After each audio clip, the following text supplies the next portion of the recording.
Hello students, welcome. In this video, I want to discuss about last minute tips, strategies for IITJEE advanced aspirants. So you got only a couple of days probably. So let's see what are the things we can focus on these 2 days. First of all, congratulations because you had come this far. It's not easy. Out of 15 lakh members, you are the chosen one. All over the world, there are nearly 234, 240 around countries. In that, nearly 80 countries have population less than 15 lakh. And 15 lakh members had written IITJEE examination in 2024. In that, you are coming in the top level there. So you should be really congratulated yourself. You should be proud of yourself. Also, your parents must be really proud of it. So please definitely rejoice. Understand that you have been successful so far. Now it's just the next stage that you are focusing on. So IITJEE Advanced is considered to be one of the toughest examinations, arguably the toughest examination. So you are going for it. Congratulations, first of all.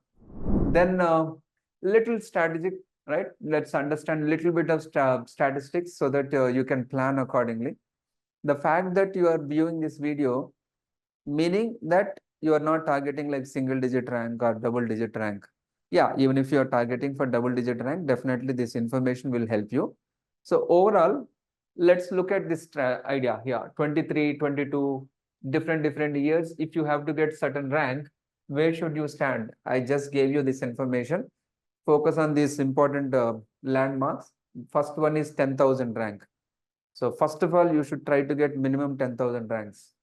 Then the next milestone would be 5,000 rank. Then 2,000 and 500. 2,000, 1,000 and then 500. These are the primary milestones. And if you closely observe, average marks, if you observe, the marks have been up and down. 19 marks were high, but 20 marks went down. Again, 21 marks were high, 22 marks went down. In fact, 22 is the toughest paper. Then again, 23 marks went up. So marks have been going up and down, up and down, up and down. Probably if you continue with this trend, this year you may expect the paper might be little tough, right? I'm just expecting it can come anyway. Of course, you must be knowing that this year IIT Madras is conducting the exam, organizing the examination. So look at the marks. If you have to get 10,000 rank, the average of these I have taken, you need to get around 30 to 32% of marks. I'm talking about general category, ranking wise I'm talking about. Accordingly, you can plan for the other category. 32% of marks if you get, then you will be IITN. So you need not solve all the paper, entire paper, 32% of marks, just like pass mark in board examination. And then you focus on 5,000 rank. For that, you need to get 39 percentage or maybe less than 40 percentage. You can expect nearly 5,000 rank. 41 marks, 4,000 rank. 44 marks, 3,000 rank. 48 marks, 2,000 rank. So 48 is also one more milestone, 2000. If you get 2000 rank, right, probably last base top 5, 6 IITs, you will be able to get a decent branch. Then the next milestone would be 1000. For 1000, you need to get 55% of marks. And then if you get below 500 rank, meaning it's very good. Obviously 60, 61%, 62%, you will get 70% of marks. You may get below 100, 80, 82, 83 in that percent, you will get single digit rank also. 90% marks, you will get all India first rank also. This is a general idea. So based on type of exams you had written, you might have attempted so many mock tests and you look at the average of marks where you are standing. That is your realistic target. So you will be getting around in that range. Basic idea is that you can't improve your marks tremendously from now, but you don't want that to be spoiled. That's a basic idea. So based on that, you need to have your realistic target. Where do you exactly stand? What are you targeting? Okay, next thing is certain strategies like type of questions. What are the type of questions that may come in IITJEE Advanced? Nobody knows in reality, but by observing over the last few years, what are the type of questions we can expect? Most likely those questions will come, right? What are the general mode of questions? What I do is I'll organize these questions in the increasing order of difficulty. The first one is single correct questions. They are supposed to be easier compared to other models, because in JEE mains you would have written so many questions, so many exams. Mostly you will be trying for single correct answers. And so these questions will not be very tough. Probably a tough level JEE mains level questions. Probably that's how you take it. These questions are supposed to be easier. So if you are attempting a JEE main advanced paper, your target should be to try and attempt as many single correct questions as possible to start with. That should be your strategy. And if you observe last year, out of 396, 54 marks had come from the single correct question. So if you attempt only single correct questions, all of them, you will get nearly 15% of marks there. So then comes a single correct with paragraph. So single correct with paragraph, what happens is one paragraph will correspond to one particular idea.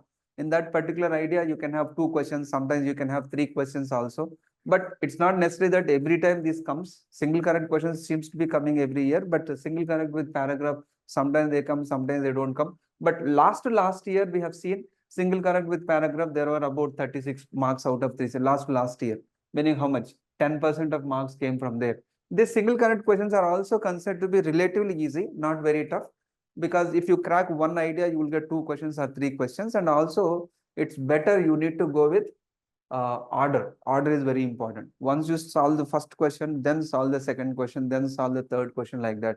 Don't go to the last question, because whatever idea you get from first question, that might be used in second question. That order is very important. And sometimes what happens, these questions might be tough also. If you tough, then don't feel stuck. So for example, you solve first question, second question you are not getting. So generally students tend to get stuck here, saying that I already got one, I am supposed to get the other. So please make sure that time you are maintaining all the times. Please don't get stuck with that. That's another point you need to focus on. The next one is integer questions. Integer questions are also tougher, but slightly easier than the numerical questions, where you can have decimal answers. So if suppose you are solving integer question, you answered, you try to calculations and all you did. So final answer, let us say it is not integer, you are getting some fractions and all. Then you might have a doubt. Probably I've done some calculation mistake. You can verify it and come back. So there is a possibility of rechecking if you are not getting integer answer. So integer answer questions are also considered to be slightly easier side. That is the third level of easy question that we take up. Last year, nearly 54 marks came out of 396. So 15% single correct, 15% integer numerical questions, integer questions, meaning together we got 30% of marks. Only these two categories, if you are able to attempt, you will get nearly 30% of marks there. Okay. Next comes match the column. Sometimes we are not getting, sometimes we are getting, but match columns also, yeah, slightly tougher side, because in match, generally in mains exam, if you get match column, right, you don't have to match everything. If you get match one or two options, automatically you can do elimination. You know what I'm talking about. But in advanced examination, questions may not be that easy. Sometimes you might have 3-column matrix matching also. Yeah, but compared to other questions, yeah, definitely this is what you have. This is where it stands, fourth level. And it also gave about 10%. It didn't come last year, but last year, 36 marks came from match the column. And then comes numericals. Numerical questions are considered to be slightly tougher. Generally, students tend to lose marks there, lose time at least. But one advantage with numerical questions is that most likely they will not give negative marking. Generally, they are not giving negative marking, but sometimes they may give negative marking also, because we don't know what happens in the advanced paper. Unless you open the paper and read the instructions, you will never know what kind of questions come and what kind of marking scheme we'll have. But compared to last few years, historically, numerical questions were not given negative marking, but it gives so much of weightage. You see 144 marks out of 396. So this is where top rankers would tend to get good score here. Numerical questions are considered to be tougher level questions. If you are really targeting, like say below 1000 or below 500, you have to solve at least certain questions from here, numerical level questions. Then comes the multi-correct questions, which are considered to be the toughest out of all models, right? Because generally they give negative marking also. Sometimes they give 50%, 60% negative marking also. That is why it's very tough. But whenever you get partial marking, you take partial marking and leave it. Don't try to correct it too much, because if you do one mistake, instead of getting negative partial marking, you will get negative marking. That's also very important aspect. You see, majority of the marks come from numerical and multi-correct, which are considered to be tougher side. But even if you leave them aside, Remaining questions will give you around 30-35% of marks. 35% of marks you can get it. That's the idea. So whenever you are attempting the paper, you make sure that you are attempting in this order. First start with single answer questions, and then try to go, in the end, you try to solve multi-correct questions if you are looking at the model of the question. So that's a basic idea about the strategy based on model of the questions.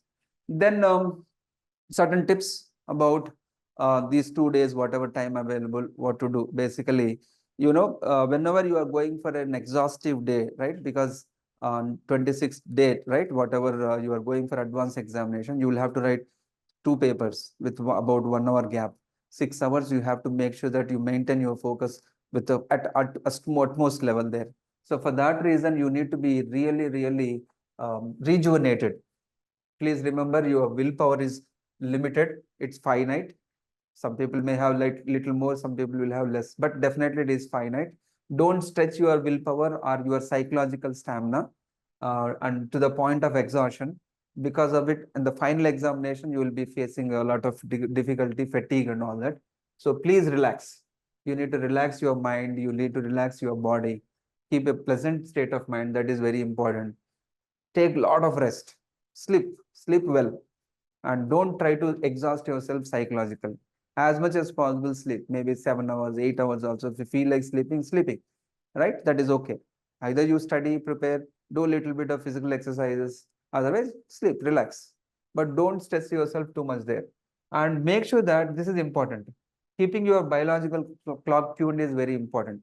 What happens is, in the afternoon time, especially after lunch, students tend to feel sleepy, because whenever you take a lot of food, right, most of the blood will not go into the brain, it goes to the tummy for the digestion process. When the blood circulation reduces in brain, automatically brain activity slows down, you feel little sleepy like that. So that should not happen in the second paper. Second paper might be affected because of it. So you need to make sure that your body is tuned to second paper also. So that is very important. And after that, whatever targets you are keeping, make sure that you are realistic. So you just take the average of all the mock tests you have written so far. That should be your general target, around that, maybe plus or minus 10% marks. So accordingly, you plan. And then revision you can do.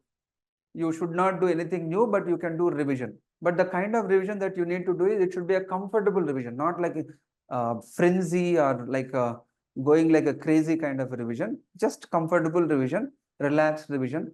You need to revise mock test papers. This is very, very important. But when I say mock test papers revision, meaning don't try to solve them now. Just read the question, close your eyes, and then try to understand what method to follow. What ideas should I use? Well, okay, this question is based on this particular concept.